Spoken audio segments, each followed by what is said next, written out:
Hello guys, welcome back to my YouTube channel yes Chem Study a way of success. मैं हूं आपका educator Shivam Mishra. आपका स्वागत करते हैं आपके अपने YouTube channel yes Chem study पर। और आज हमारा जो सबसे महत्वपूर्ण टॉपिक है, मैंने दो लेक्चर वीडियो अपलोड कर दिए हैं यूपी बोर्ड के लिए। हमारा तीसरा वीडियो है, तीसरा लेक्चर है और हर एक लेक्चर आपको हमारे प्लेलिस्ट मिल जाएगा। और साथ ही साथ जो नोट्स है, जितना भी लेक्चर का नोट्स है कंप्लीट, वो आपके अपने YouTube Telegram yes Chem study मिलेगा। और टेलीग्राम का लिंक डिस्क्रिप्शन के अंदर दिया है, तो जाके टेलीग्राम पे यार बच्चों ज्वाइन जरूर कर लें।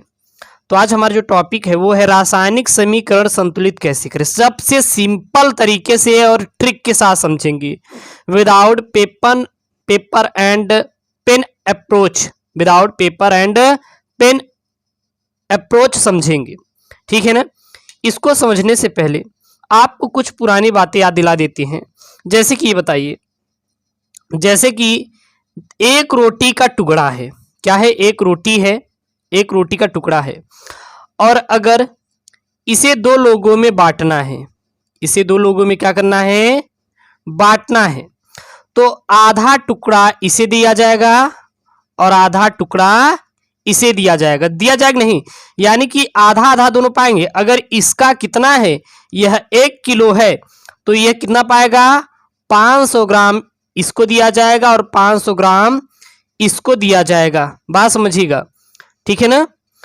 एक आपको पता होगा, एक लेफ्ट हैंड साइड होता है और दूसरा होता है प्यारे बच्चों राइट हैंड साइड। एक क्या होता है, एक आपका लेफ्ट हैंड साइड होता है, दूसरा क्या होता है, राइट हैंड साइड, ठीक है ना। अगर लेफ्ट हैंड साइड 10 है, अगर लेफ्ट हैंड साइड 10 है तो राइट हैंड साइड भी 10 होना चाहिए।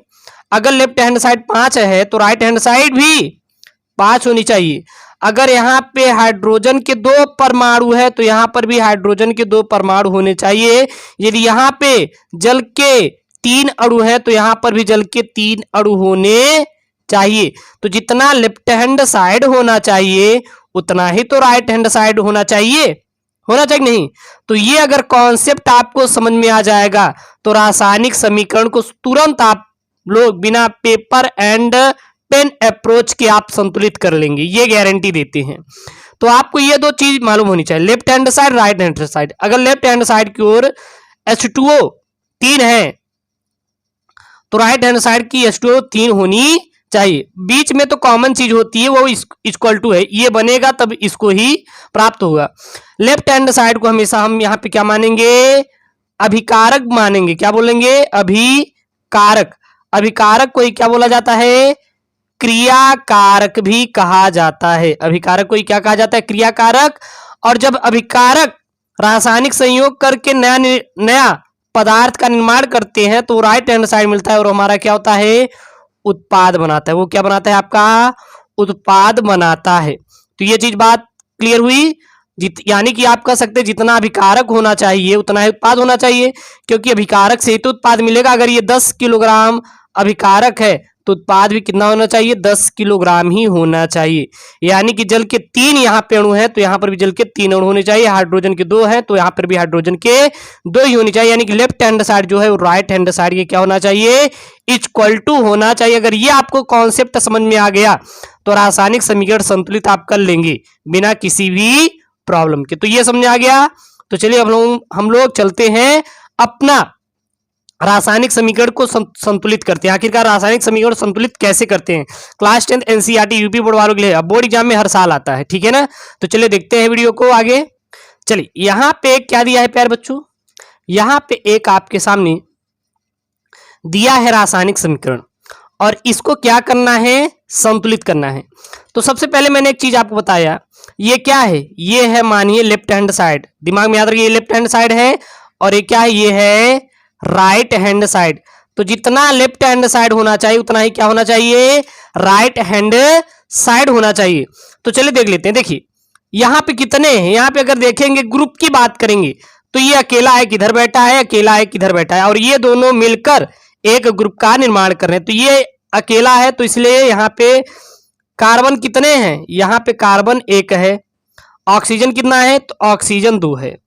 इसको ऐसे लिख सकते हैं अलग अलग ग्रुप में, क्योंकि कार्बन यहाँ पे अलग है, ऑक्सीजन अलग है। अब ये दोनों जुड़ के एक ग्रुप बना रहे हैं, यानी कि यहाँ पे कार्बन कितना है एक, और ऑक्सीजन कितना है यहाँ पे एक ही है, और ये हमारा क्या है एक ग्रुप है।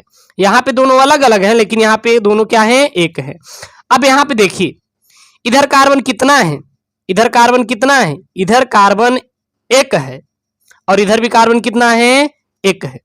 इधर ऑक्सीजन कितना है दो है, लेकिन इधर ऑक्सीजन कितना है एक है। तो अगर इधर दो है लेफ्ट हैंड साइड की ओर दो है तो राइट हैंड साइड भी दो होना चाहिए।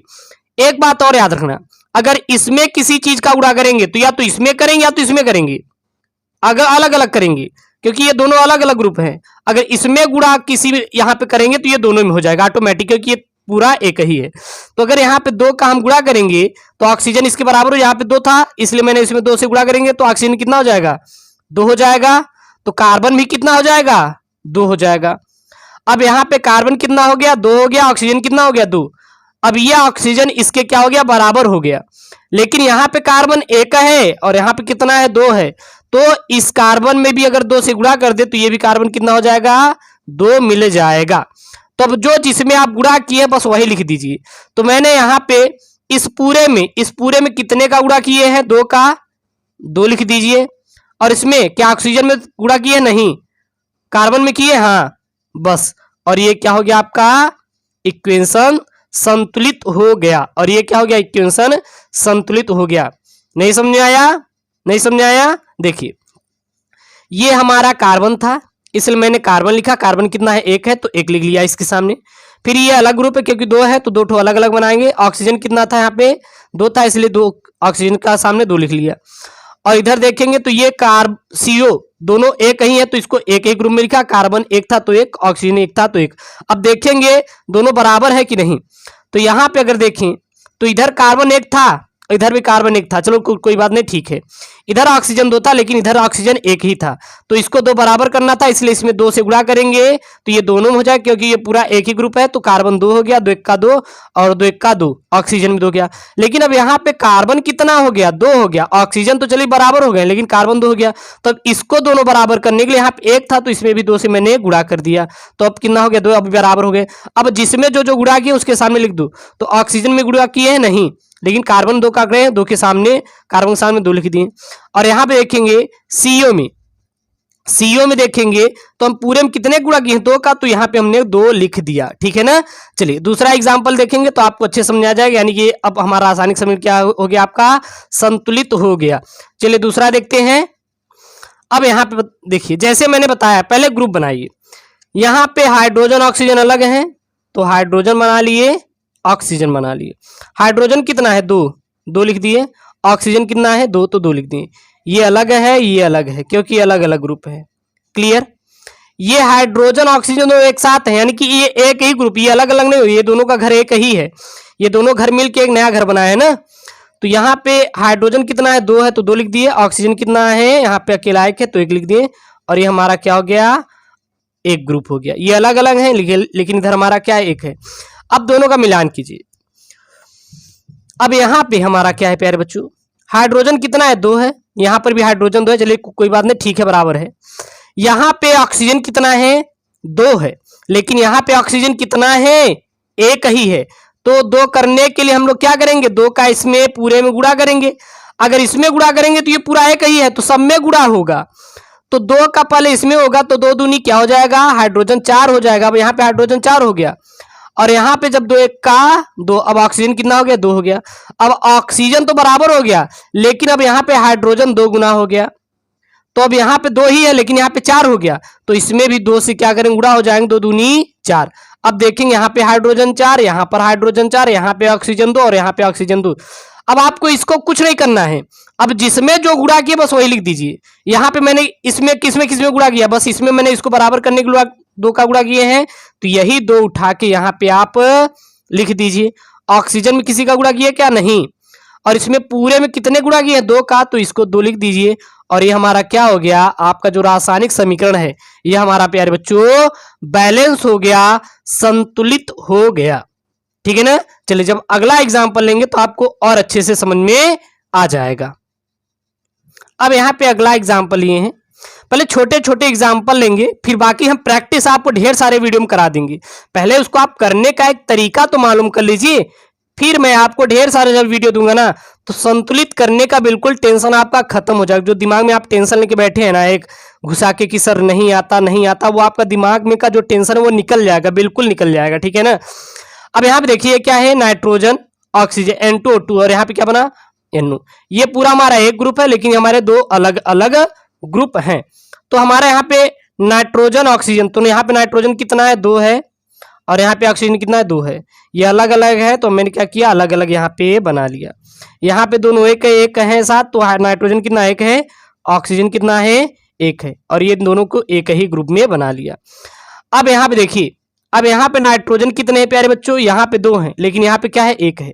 यहाँ पे ऑक्सीजन कितना 2 है लेकिन यहाँ पे क्या है 1 है। अब हम लोग क्या करेंगे, अगर इसमें पूरे में 2 का गुणा कर दे तो इसमें भी 2 का गुणा हो जाएगा, इसमें भी 2 का गुणा हो जाएगा। तो अब यहाँ पे जब 2 का गुणा करेंगे तो 2 1 का 2, नाइट्रोजन कितने हो गए 2 हो गए, 2 1 का 2, ऑक्सीजन कितना हो गया 2, यानी कि अब यहाँ पर नाइट्रोजन 2 और यहाँ पर भी नाइट्रोजन 2, यहाँ ऑक्सीजन 2 यहाँ पर भी ऑक्सीजन 2। अब हम गुणा क्या किए हैं 2 का किए हैं, किस में किए हैं, इस पूरे में किए हैं, तो यही 2 उठा के यहाँ पे लिख दीजिए जिसका गुणा किए, बस शॉर्ट एकदम, बस सिंपल सा। क्या इसमें कुछ गुणा किए हैं क्या, नहीं। तो बस अब देखिए यहाँ पे नाइट्रोजन 2 और ऑक्सीजन 2, यहाँ पर भी 2 नाइट्रोजन 2 ऑक्सीजन और ये हमारा क्या हो गया, आपका इक्वेशन प्यारे बच्चों संतुलित हो गया। बस सिंपल सा, मैंने यहाँ पे पहले 3 एग्जांपल लिया है। अभी ये 3 एग्जांपल आप अच्छे से देख लीजिए बार बार। अब मैं प्रैक्टिस जब कराऊंगा, इसके कई सारे वीडियो दूंगा ना तो आपको समझ आ जाएगा। तो कल के जो वीडियो आएंगे इसके बाद आप देखिएगा तब आपको समझ में आ जाएगी रासायनिक समीकरण संतुलित एक्चुअली में कैसे होता है। अब बड़े बड़े जब करेंगे ना तो समझ में आ जाएगा। तो आशा करते ये वीडियो आपको अच्छे से समझ में आया होगा। तो आप बस इसी प्रकार आप रासायनिक समीकरण संतुलित करेंगे।